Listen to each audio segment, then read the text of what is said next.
Tuhanlah perlindunganku, kendati goncang semesta. Tuhanlah perlindunganku, baik siang maupun malam gelap. Tuhanlah perlindunganku, niscaya takutku lenyap. Tuhanlah perlindunganku. Ya Yesus, gunung batu di dunia, di dunia, di dunia. Ya Yesus, gunung batu di dunia, tempat berlindung yang teguh.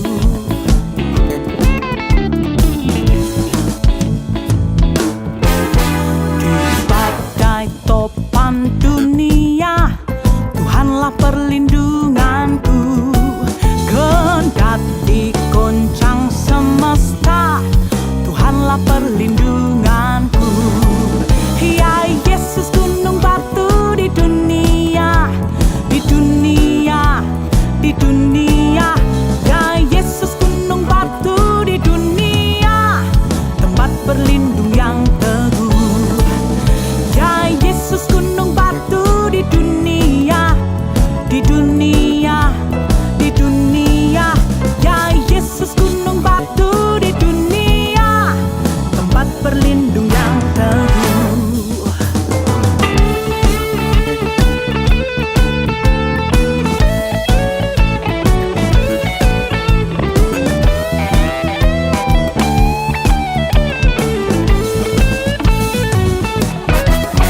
Ya Yesus, gunung batu di dunia, di dunia, di dunia. Ya Yesus, gunung batu di dunia, tempat berlindung yang teguh. Ya Yesus, gunung batu di dunia, di dunia, di dunia. Ya Yesus, gunung batu di dunia, tempat berlindung yang teguh. Ya Yesus, gunung batu di dunia, di dunia, oh di dunia. Ya Yesus, gunung batu di dunia, tempat berlindung yang teguh, tempat berlindung yang teguh, tempat berlindung yang teguh.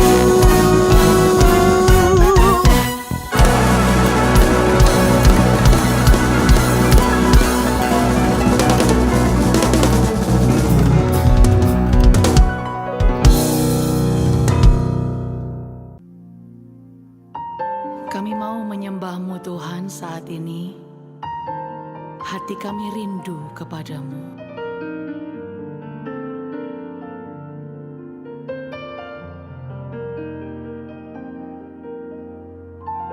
Sebab Engkaulah Tuhan yang Maha Tinggi. Kau dimuliakan atas segala hala. Sebab Engkaulah Tuhan yang Maha Tinggi.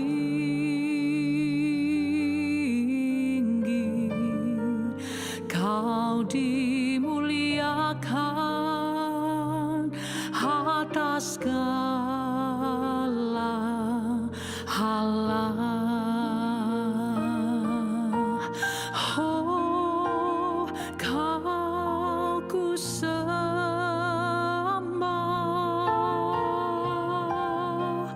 Kau ku sembah,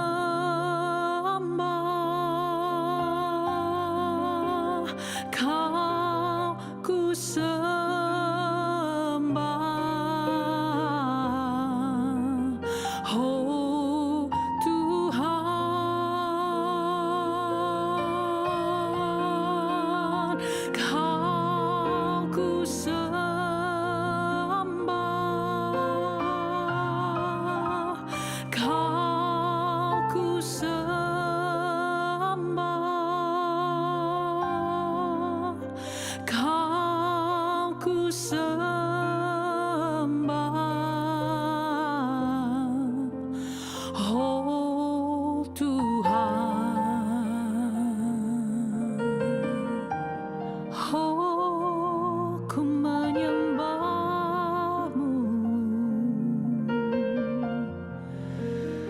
datang menyembah-Mu Tuhan.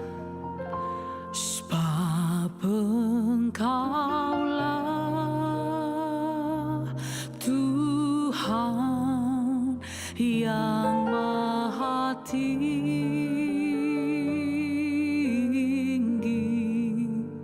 Kau dimuliakan atas segala hala. Sebab Engkaulah Tuhan yang Maha Tinggi,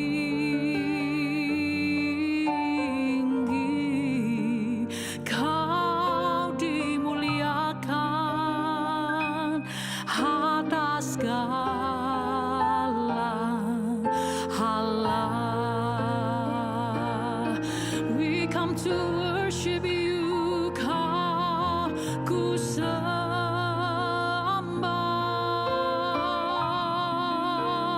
Kau ku sembah,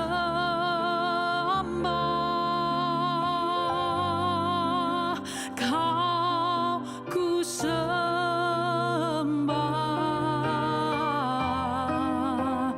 Oh Tuhan,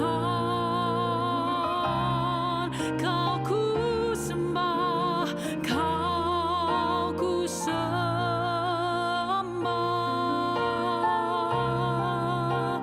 Kau ku sembah,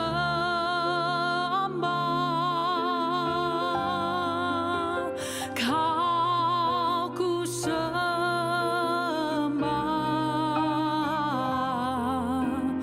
Oh Tuhan, ya Kau ku sembah, Kau ku sembah,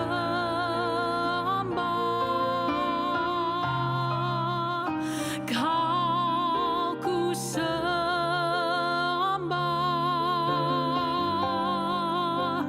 Kau ku sembah.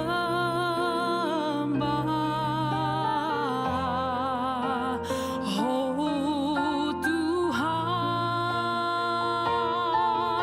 kami menyembah, Kau ku sembah,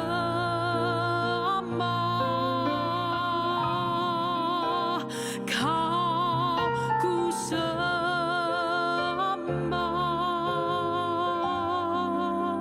Kau ku sembah.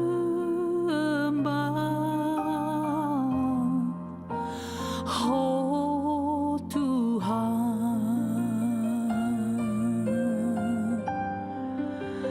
Kau ku sembah.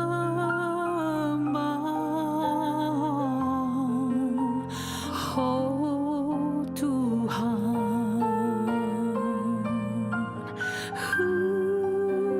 Kau ku sembah.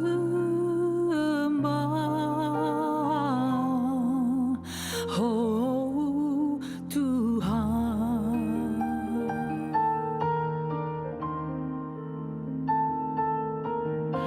menyembah-Mu dalam segala keadaan dalam hidup kami, menyembah-Mu di dalam segala situasi kehidupan kami. Itu yang ingin kami kerjakan dalam hidup kami Tuhan, yaitu selalu menyembah dan selalu bersyukur dan mengakui kedaulatan-Mu di dalam kehidupan kami. Kami menyembah, kami menyembah, kami menyembah. Oh, kami menyembah. Kau tetap Allah, Kau berkuasa atasku. Kami menyembah-Mu, kami memuji-Mu Tuhan.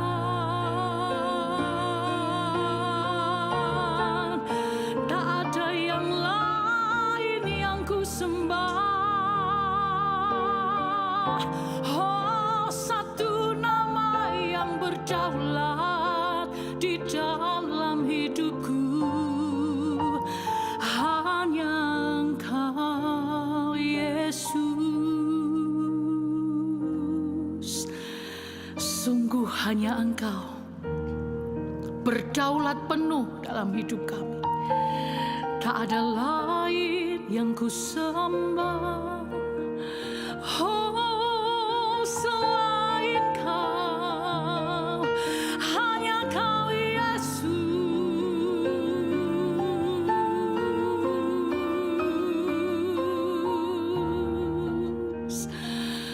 hanya Kau, oh ya hanya Kau.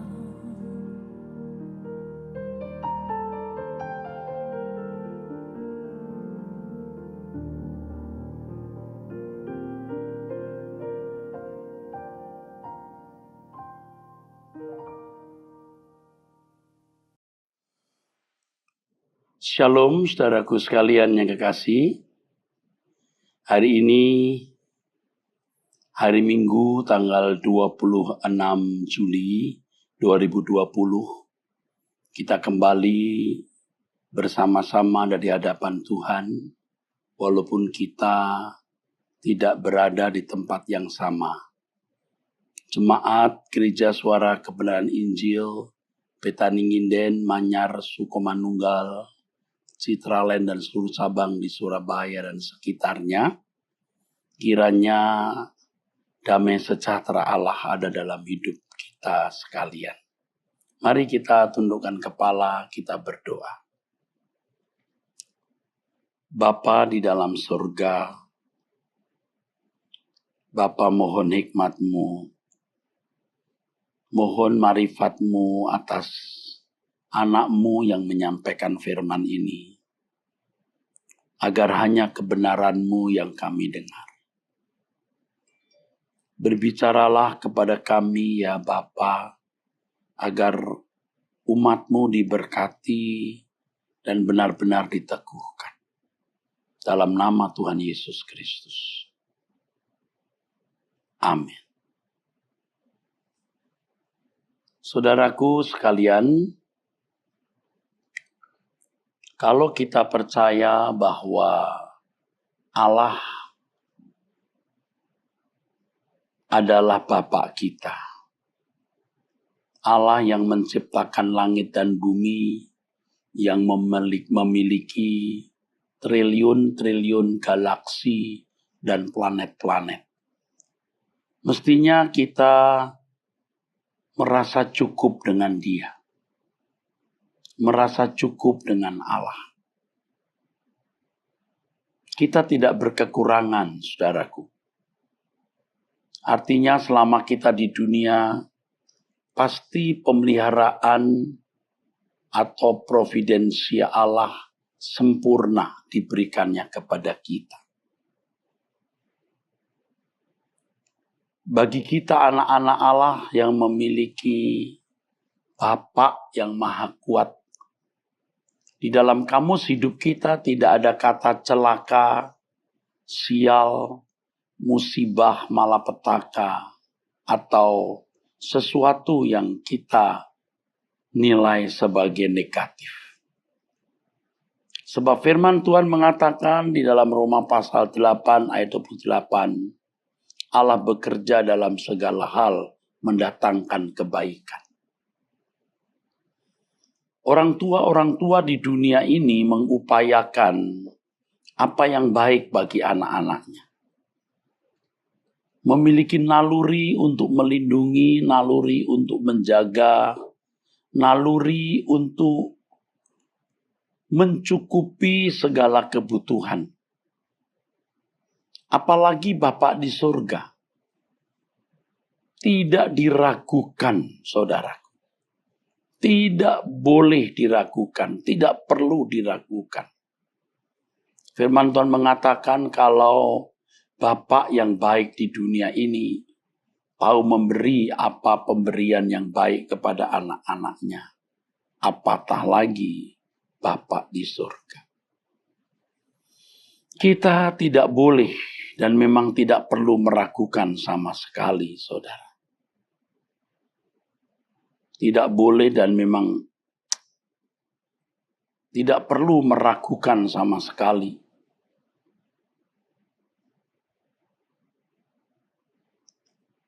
tanggung jawab yang Allah Bapa pasti penuhi.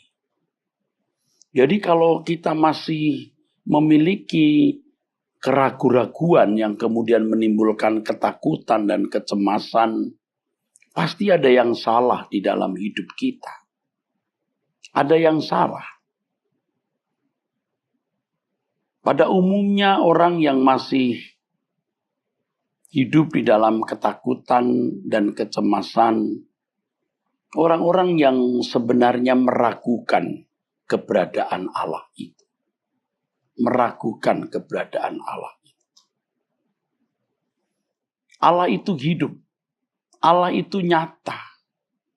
Senyata orang tua kita di dunia ini yang mendampingi kita, senyata dokter yang bisa memberikan nasihat medis, senyata pengacara yang bisa menjadi pendamping dan memberikan nasihat hukum.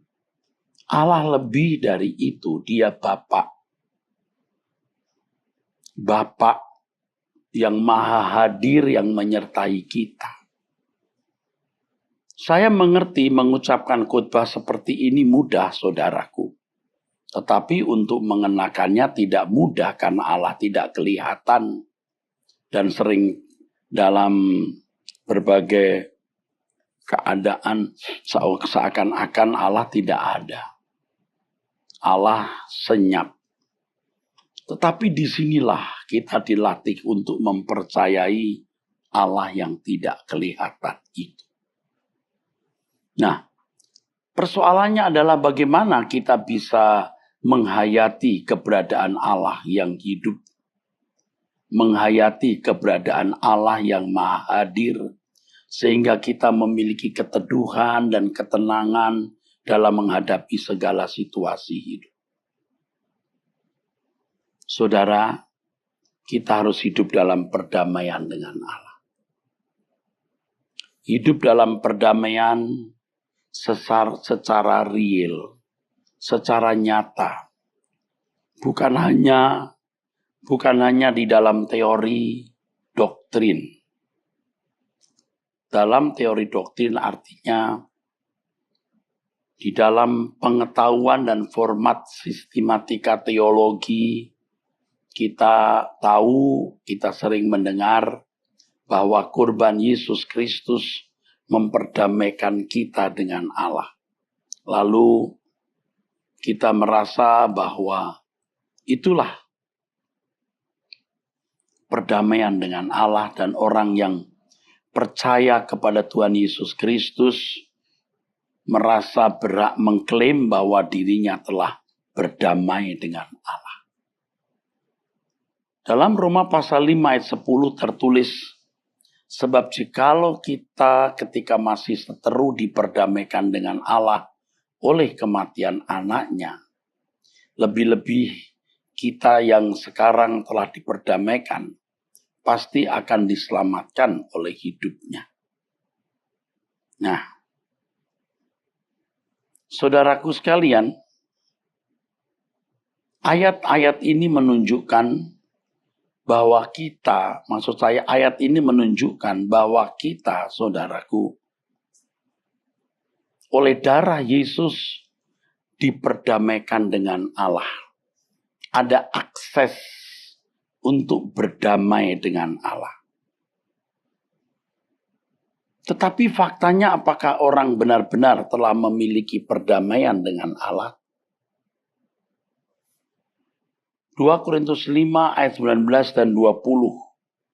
Sebab Allah mendamaikan dunia dengan dirinya oleh Kristus dengan tidak memperhitungkan pelanggaran mereka. Selanjutnya dengan tegas Paulus dalam nama Kristus menasihati orang yang sudah percaya itu, maka berilah dirimu diperdamaikan. Diperdamaikan, katalaso, ya, reconcile. Memang oleh darah Yesus kita dapat mengenal Allah dan diperdamaikan dengan Allah. Tetapi apakah kita memiliki perdamaian yang real, yang konkret, bukan hanya di dalam pengetahuan dan teori sistematika dogmatika. Benar-benar mengalami apa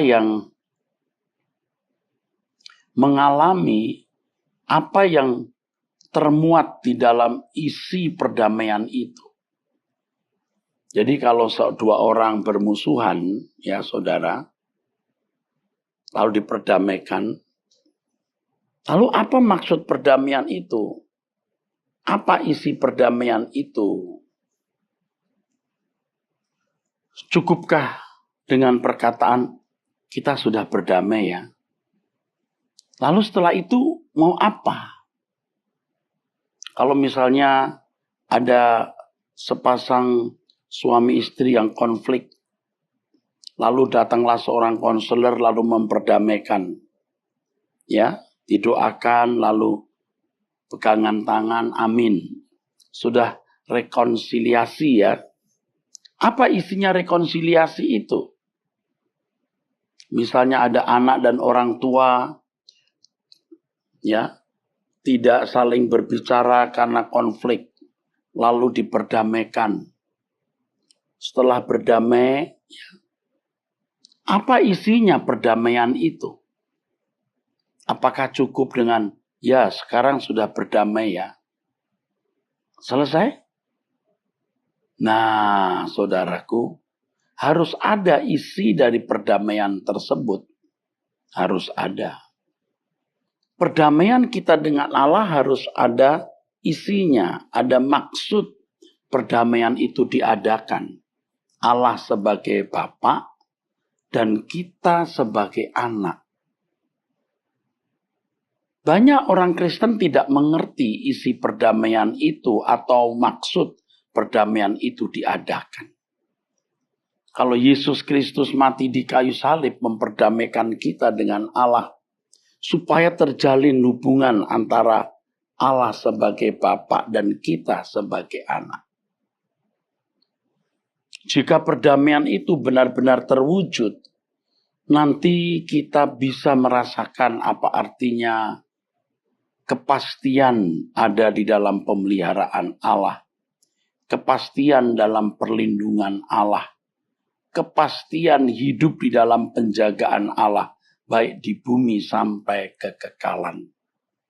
Tidak ada dalam kamus hidup kita yang disebut sial, malang itu. Tidak ada. Karena semua mendatangkan kebaikan. Oleh sebab itu kita harus menempatkan diri sebagai anak yang benar. Allah sebagai Bapa pasti dia menempatkan diri sebagai Bapa yang baik, Bapa yang benar. Tidak diragukan, saudaraku. Dia pasti memenuhi bagiannya. Tapi apakah kita memenuhi bagian kita? Itu yang penting, saudaraku. Sebagai anak kita harus memenuhi bagian kita sebagai anak. Maka firman Tuhan mengatakan, berilah dirimu diperdamaikan. Mengapa Paulus mengatakan berilah dirimu diperdamaikan? Sebab kita harus memiliki bagian yang harus kita penuhi. Bagian yang harus kita penuhi sebagai anak.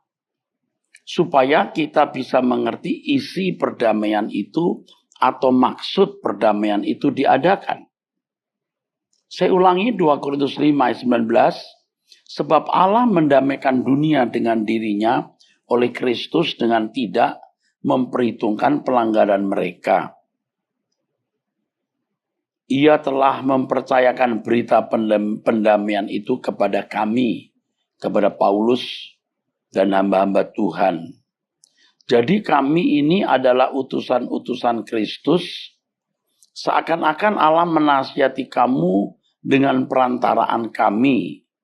Dalam nama Kristus kami meminta kepadamu, berilah dirimu didamaikan dengan Allah. Coba perhatikan saudaraku. Allah mendamaikan dunia dengan dirinya oleh Kristus. tanpa memperhitungkan pelanggaran manusia. Allah Bapa mengasihi manusia, mengasihi dunia ini, dan Kristus memikul semua dosa dunia. Tetapi apakah seseorang, apakah secara individu orang mau berdamai dengan Allah? Itu tergantung individu tersebut. Saya khawatir, saudara, banyak orang Kristen yang merasa sudah menjadi orang Kristen dan merasa sudah diperdamaikan dengan Allah. Tapi padahal belum. Diperdamaikan dengan Allah, saudaraku, artinya, saudara, kita harus menempatkan diri sebagai anak yang taat kepada Allah sebagai Bapa kita. Harus taat. Untuk menjadi taat secara benar, kita harus memandang Yesus. Ya, Yesus yang memimpin kita ke dalam iman, yang membawa iman kita kepada kesempurnaan. Ibrani 12 ayat 2. Dialah model manusia yang sempurna, yang jika memiliki kehidupan seperti dia, maka hubungan kita dengan Bapa menjadi harmoni. Hubungan kita dengan Allah menjadi harmoni, saudara. Bapa mendidik kita. Di dalam Ibrani pasal 12 dikatakan, ya, Ibrani pasal 12 ayat yang ke-6, karena Tuhan mengajar orang yang dikasihinya dan ia menyesah orang yang diakuinya sebagai anak. Ya, dari ayah kita di dunia kita beroleh ganjaran, didikan, dan mereka kita hormati. Ya, kalau demikian bukankah kita harus lebih taat kepada Bapa segala roh supaya kita boleh hidup? Sebab orang tua kita di dunia mendidik kita dalam waktu yang pendek sesuai dengan apa yang mereka anggap baik. Tetapi Allah menghajar kita untuk kebaikan kita, supaya kita beroleh bagian dalam kekudusannya. Saudara, di sini kita menemukan kebenaran yang tidak bisa dibantah. Bahwa sebagai anak kita harus menerima didikan dari Allah Bapa kita, supaya kita beroleh bagian dalam kekudusannya. Supaya memiliki perdamaian yang ideal, perdamaian yang benar, kita harus hidup tidak bercacat dan tidak bercela. Itu mutlak. Harus hidup tidak bercacat, tidak bercela. Yang sama dengan mengambil bagian dalam kekudusan Allah. Sebenarnya agenda hidup kita setiap hari itu hanya bagaimana kita dalam segala hal yang kita lakukan, kita tidak bersalah kepada Allah. Itu. Dari segala perkara, dari hal-hal sederhana, sejak kita bangun pagi hari, sampai malam hari ketika kita rebah, tidur, kita selalu melakukan apa yang sesuai dengan kehendak Allah. Kita harus belajar bagaimana mengucapkan kata-kata yang patut. Bagaimana kita memikirkan, merenungkan sesuatu yang bersih. Dan melakukan tindakan-tindakan yang selalu sesuai dengan kehendak Allah. Menjadi anak Allah harus berkarakter seperti Bapa. Nah, jika kita terus sibuk, kita tidak sungguh-sungguh memberi perhatian kepada kehidupan kita guna memiliki kesucian hidup serupa dengan Yesus, maka kita tidak pernah memiliki perdamaian yang benar dengan Allah. Tidak mungkin Allah berjalan dengan orang-orang yang hidupnya kotor, saudaraku. Ya, saya mengerti kalau orang baru menjadi Kristen, saya paham, saudaraku, ia tidak sempurna, dia masih kanak-kanak rohani, kadang-kadang berbuat salah atau sering berbuat salah, Allah juga mentolerir. Tetapi kalau kita sudah puluhan tahun menjadi orang Kristen, umur kita sudah di atas 55 tahun, tetapi masih saja melakukan hal-hal yang tidak pantas, masih saja melakukan hal-hal yang tidak patut, saudaraku. Nah, ini kan sesuatu yang mendukakan hati Allah. Jadi ketika seorang anak masih di bawah umur, balita atau di bawah 7 tahun, orang tua yang mau mengerti, orang tua yang membawa diri sedemikian rupa untuk bisa bersekutu dengan anak. Ibu-ibu main pasar-pasaran dengan anaknya yang masih umur 3-4 tahun. Bapak-bapak main bola dengan anak-anak yang usia 4 tahun. Tetapi anak harus bertambah dewasa. Yang kemudian anak-anak harus menyesuaikan diri terhadap orang tua. Bukan orang tua yang selalu menyesuaikan diri terhadap anak. Orang tua yang harus dimengerti. Demikian pula kita. Banyak orang Kristen yang tidak peduli hal ini. Kalau Allah itu hidup, kita harus memperhitungkan dan menjaga perasaan Allah. Menjaga dan memperhitungkan perasaan Allah. Ya, kita harus menjaga dan memperhitungkan perasaan Allah. Kita ucapkan kata ini kira-kira berkenan tidak. Kita buat hal ini kira-kira berkenan tidak. Kita yang harus memperhitungkan itu. Kita yang harus mempercakapkan itu di dalam hati kita. Kalau kita serius tidak mau melukai hati Tuhan, kita akan memiliki kepekaan sendiri. Kepekaan kita akan bertumbuh. Sering orang bertanya kepada saya, sering sekali, Pak, bagaimana kita bisa mengerti kehendak Allah? Pak, bagaimana kita bisa mengerti bahwa tindakan kita yang satu ini melukai hati Tuhan? Bagaimana, Pak? Nanti akan tahu. Asal kita punya komitmen atau tekad untuk sungguh-sungguh mau hidup menyukakan hati Allah. Ya. Kalau sudah usia 40-50 tahun, lalu anak itu kurang ajar terhadap orang tua kan tidak bisa berdamai secara ideal dengan anak. Oke. Anak menjadi nakal ketika usia 40 tahun. Tapi kemudian anak sadar bahwa dirinya salah. Lalu datang kepada orang tua minta maaf lalu berdamai. Setelah itu apa? Setelah itu anak ini harus merubah sikap hidupnya. Harus. Bukan orang tua yang menyesuaikan diri terhadap anak. Anak yang harus menyesuaikan diri terhadap orang tua. Kita sekarang harus menyesuaikan diri terhadap Allah. Apa yang Dia kehendaki untuk kita lakukan dalam segala hal di dalam hidup ini. Saudara pernah nggak mempersoalkan ini? Kalau saudara tidak memiliki niat untuk itu, ya saudara tidak akan pernah memiliki kepekaan. Agenda hidup kita itu sebenarnya hanya untuk ini, bagaimana kita bertumbuh menjadi serupa dengan Yesus. Sempurna seperti Bapa, sama. Sama maksudnya.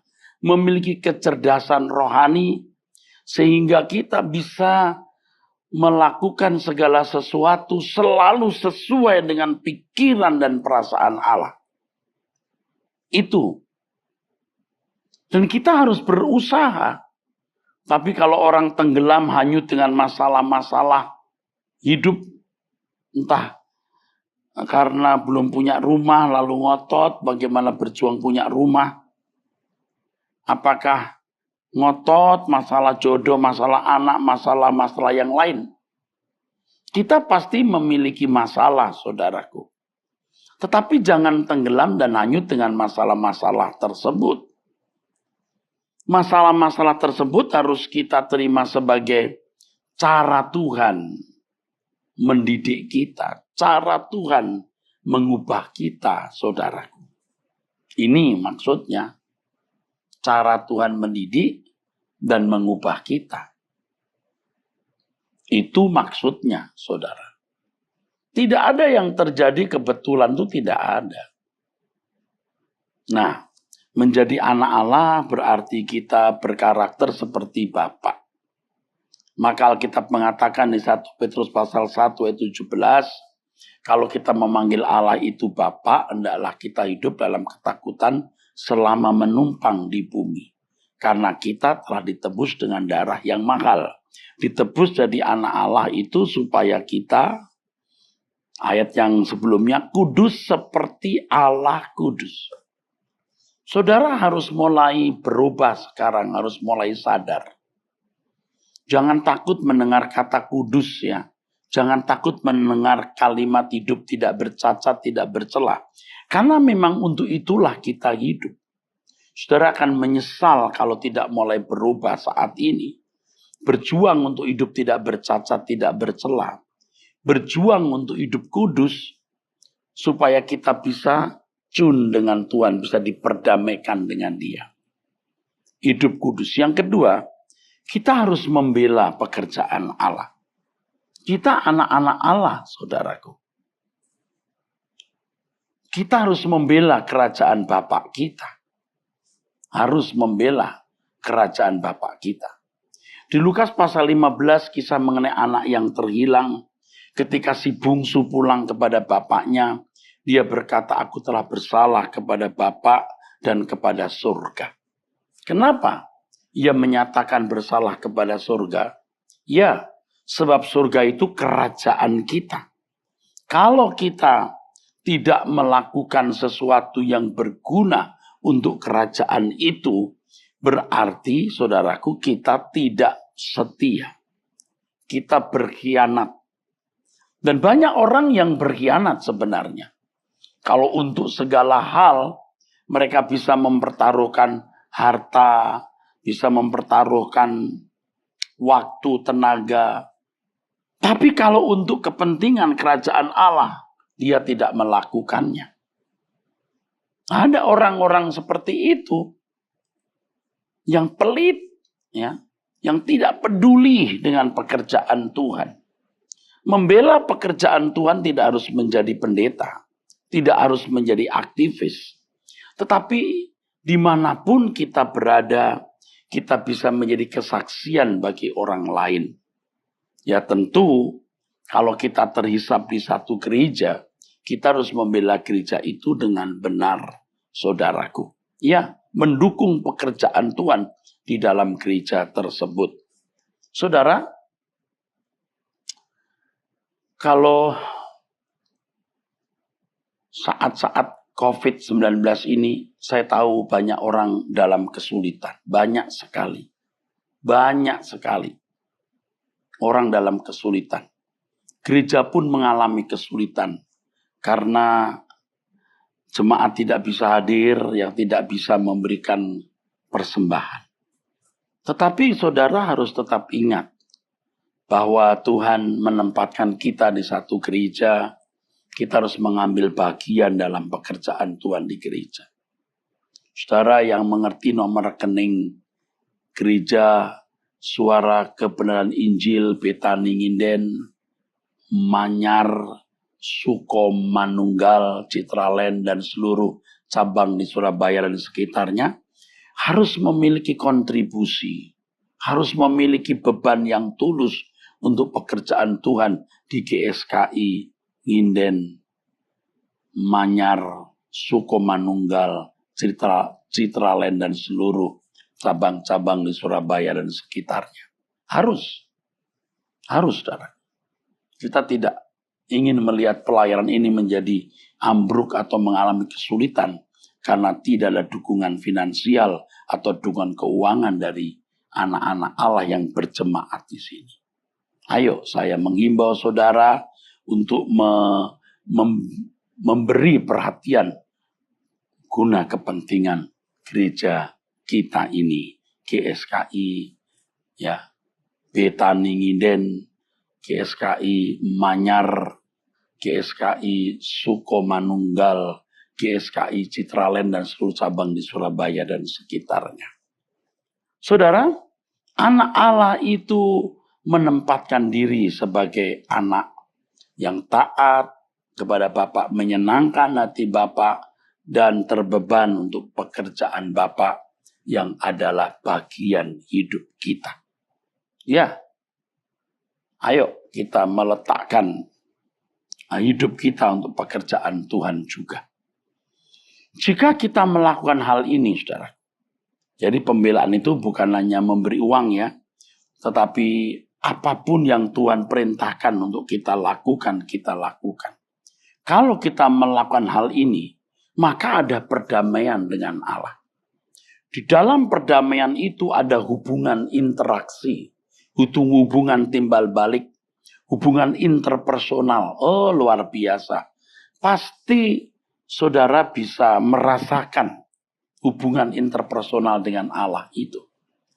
Nah, disitulah kita akan bertumbuh dalam kepekaan, mengerti kehendak Allah, apa yang baik, yang berkenan, dan yang sempurna. Disitulah, saudara, kita memiliki kecerdasan rohani untuk mengerti apa yang Allah kehendaki. Makin tidak serupa dengan dunia, kita makin serupa dengan Yesus anak Allah, model manusia sempurna yang dikehendaki oleh Bapa di surga. Perdamaian ini, saudaraku, menjadi modal, menjadi kapital, menjalani hidup sampai kita menutup mata. Oh, tidak ada kapital modal hidup yang lebih dari hal ini. Apa? Berdamai dengan Allah. Berilah dirimu diperdamaikan, begitu dikatakan dalam 2 Korintus 5 tadi, ayat 19 dan 20, artinya kamu harus berjuang bagaimana menciptakan, membangun perdamaian dengan Allah yang hidup. Itu. Jadi harus ada langkah kita. Dan kalau kita melangkah, kita pasti bisa. Perdamaian dengan Allah secara ideal itu sebuah keniscayaan. Sesuatu yang bisa dicapai, saudaraku. Dan kalau itu terjadi, menjadi bekal modal hidup kita mengarungi dunia ini. Dan ternyata itu juga bisa menjadi bekal modal bagi anak-anak, cucu-cucu kita. Sebab keturunan orang benar tidak akan dibuat Tuhan menjadi peminta-minta. Allah memberkati orang benar dan anak cucu serta keturunannya. Sampai kemudian kita memiliki keyakinan dan kita benar-benar mengerti bahwa kita adalah orang yang pasti diterima di dalam kemah abadi. Bukan hanya yakin masuk surga, tetapi tahu karena dalam pergaulan tersebut ada sebuah hubungan interaksi yang nyata, interaksi yang real antara kita pribadi dengan Allah yang hidup. Dari perdamaian secara benar dengan Allah itu, yang bagi kita perangkatnya hidup suci dan tidak memanfaatkan segala sesuatu untuk kepentingan diri sendiri, hidup suci, dan memanfaatkan segala sesuatu untuk Tuhan, saudaraku. Semua untuk Tuhan. Oh, luar biasa. Allah akan jagai pelihara kita. Allah akan proteksi kita. Lindungi kita secara khusus. Allah tidak bisa melindungi orang-orang yang memberontak kepadanya. Allah tidak bisa menjagai orang-orang yang memang menjaga jarak. Tidak hidup dalam persekutuan dengan Allah. Kalau kita berdamai dengan Allah dan memiliki perdamaian yang ideal, kita tidak akan mudah minta ini, minta itu. Karena kita tahu Allah selalu menyediakan yang terbaik. Bahkan dalam keadaan yang paling berat, di situ tetap ada kebaikan yang Allah berikan. Sehingga kita dengan mantap berkata, aku serahkan hidupku di dalam tangan-Mu ya Allah, ya Bapa di surga. Saudara, Saya kira banyak di antara saudara yang hidupnya belum berdamai secara benar dengan Allah. Pikiranmu tertuju kepada perkara-perkara duniawi. Engkau tidak serius untuk memiliki hidup yang tidak bercacat dan tidak bercela. Engkau tidak melihat kekekalan dengan sudut pandang yang benar. Hari ini saatnya saudara mengambil keputusan untuk berubah. Mengambil keputusan untuk berubah dan mengambil tindakan berdamai dengan Allah. Lakukan ini. Jangan tunda. Sebab kalau saudara menunda, itu akan menjadi keputusan menggagalkan, membatalkan, atau mengcancel. Jangan mendelay. Anda mendelay, Anda berarti juga bisa mengcancel. Perdamaian dengan Allah itu segalanya. Tidak ada yang kita butuhkan selain Tuhan. Kalau kita berkata Tuhan kebutuhanku, itu bukan sekedar karena aku sakit membutuhkan kesembuhan. Itu bukan sekedar karena aku memiliki masalah keuangan, pekerjaan, bisnis supaya Tuhan memberi jalan keluar. Tuhan kebutuhanku artinya Tuhan segalanya di dalam hidupku. Kebutuhanku terpenuhi di dalam Dia. Artinya apapun yang kualami di dalamnya Allah bekerja mendatangkan kebaikan. Saudara, banyak orang takut saudara menghadapi banyak masalah. Seperti yang saya kemukakan di awal dari pemberitaan firman ini. Banyak orang takut, gentar. Ketakutan dan kegentaran itu menunjukkan ketidakpercayaannya kepada Allah yang hidup. Dan saya ingatkan kepada saudara-saudara, ya. Saya ingatkan kepada saudara-saudara sekalian, ya. Bahwa orang-orang yang masuk neraka, itu cirinya yang pertama penakut. Wahyu 21 ayat 8. Tetapi orang-orang penakut, orang-orang yang tidak percaya, orang-orang keji, orang-orang pembunuh, orang-orang sundal, tukang sihir dan seterusnya, ya,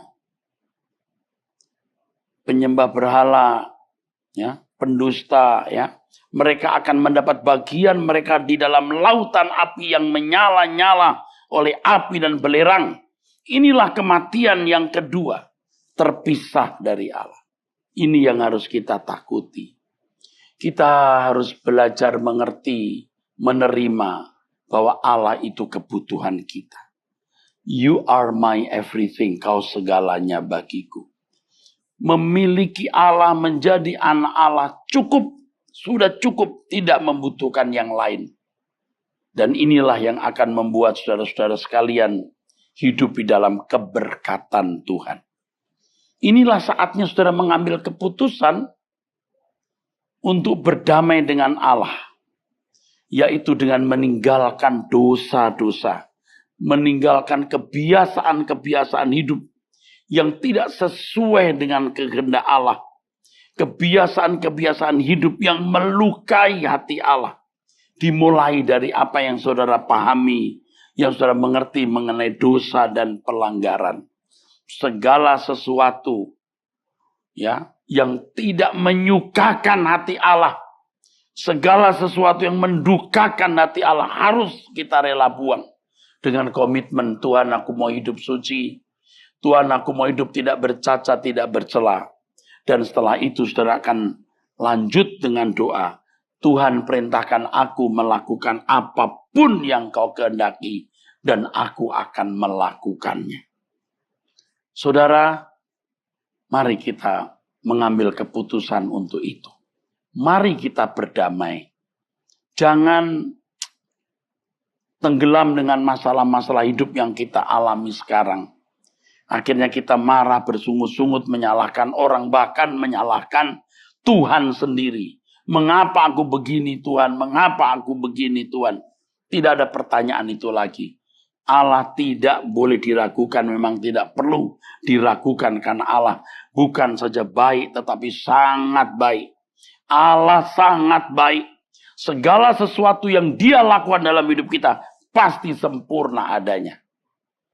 Jadi sekarang ayo kita berdamai. Jangan sampai kesempatan ini saudara buang, saudara sia-siakan. Selagi masih ada kesempatan untuk berubah, selagi masih ada waktu untuk berubah, mari kita berubah. Tuhan akan memberikan kepada saudara kekuatan untuk perubahan itu. Jangan merasa puas bisa menjadi orang Kristen dan mempercayai Yesus sebagai Tuhan dan Juru Selamat serta bergereja setiap hari kebaktian. Jangan puas sampai di situ. Tetapi mari kita meninggalkan segala hal yang bisa mendukakan hati Allah. Mari kita belajar kebenaran untuk hidup di dalam kekudusan dan kesuciannya. Dengan cara demikian kita melayani Allah, melayani perasaannya. Saudara, jemaat Gereja Suara Kebenaran Injil, Betani Nginden, Manyar, Sukomanunggal, Citraland, dan seluruh cabang di Surabaya, serta sekitarnya. Kita tidak kebetulan ada di gereja ini. Seperti yang kita semua tahu, kita melewati hari-hari yang berat, badai yang menerpa gereja yang kita cintai ini. Banyak berita simpang siur, banyak berita yang salah yang beredar di masyarakat dan di media sosial. Saya tidak memiliki kepentingan apa-apa selain saya hanya mau mendukung pekerjaan Tuhan. Ya. Dan tidak kebetulan saya menjadi ketua sinode dari GSKI ini yang juga mementori GSKI Betani Nginden, Manyar, Sukomanunggal, Citraland, dan cabang-cabang yang digembalakan oleh Pak Aswin. Saudara, gembala sidang saudara hari ini, Pak Aswin, seorang yang mau berubah. Saya seringkali memberikan nasihat-nasihat, seorang yang hatinya mau lentur. Ya, seorang yang mau belajar, seorang yang mau saya ajak pulang bersama ke surga.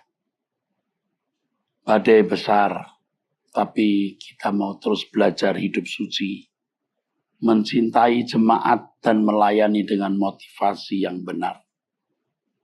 Saya ajak untuk merubah cara hidup, pola hidup, agar memiliki cara dan pola hidup anak-anak Allah, yang kemudian hidup kita bisa diteladani oleh jemaat. Saudara harus berdoa untuk gembala sidang saudara Pendeta Aswin. Saudara harus mendukung pelayanan dari GSKI Betani Nginden, Manyar, Sukomanunggal, Citraland, dan seluruh cabang-cabang di Surabaya dan sekitarnya. Dengan tulus, tanpa memiliki kepentingan pribadi di dalamnya, agar pekerjaan Tuhan yang telah dirintis oleh Tuhan ini, yang diberkati oleh Tuhan ini, yang diperkenan untuk hadir di kota Surabaya ini, tetap menjadi berkat bagi banyak orang. Saudara, untuk itu mari kita tundukkan kepala, kita berdoa. Bapa di dalam surga, firman-Mu telah diberitakan dan kiranya Engkau yang membuat kami sadar akan kesalahan kami dan memberi diri diperdamaikan dengan Allah. Bapa, dalam tangan-Mu kami serahkan jemaat GSKI Betani Nginden, Manyar, Sukomanunggal, Citraland, dan seluruh cabang di Surabaya dan sekitarnya. Lindungi gereja-Mu ini, Bapa. Berkati Bapa dan tolonglah gembala sidang kami, Bapak Pendeta Aswin, agar Tuhan tambahkan hikmat marifat yang takut akan Allah untuk mengelola, melayani gereja ini sesuai dengan kehendak Bapa. Kami serahkan seluruh hidup kami, Bapa. Saudara, angkat tanganmu.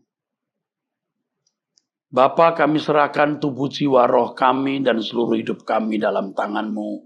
Keluarga kami juga orang-orang yang kami kasihi. Tuhan berkati kami.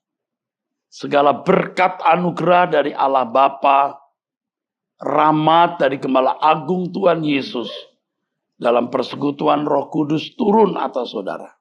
Menyertai saudara sekalian saat ini sampai selama-lamanya.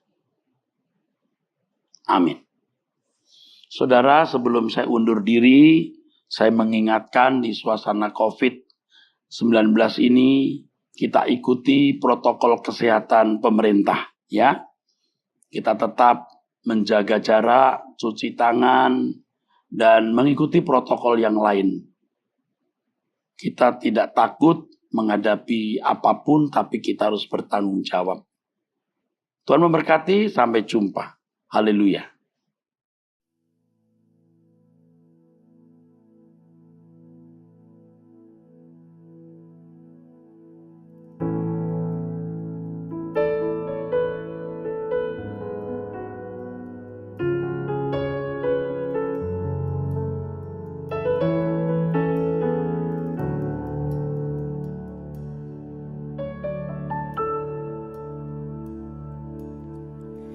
Telah ku dapati kasih yang sejati, yang mampu mengubahkan hatiku. Kasih yang kau beri jauh melebihi segalanya di dalam hidupku. Ku berikan semua yang berharga, semua yang mulia, semua yang terbaik dari hidupku. Hanyalah bagimu, hanyalah untukmu, hanyalah bagi kemuliaanmu. Oh,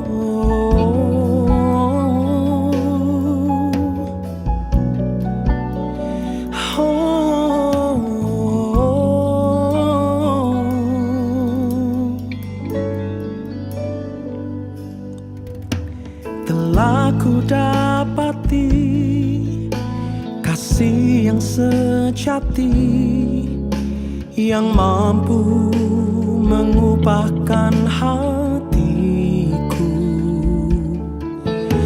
Kasih yang kau beri jauh melebihi segalanya di dalam hidupku.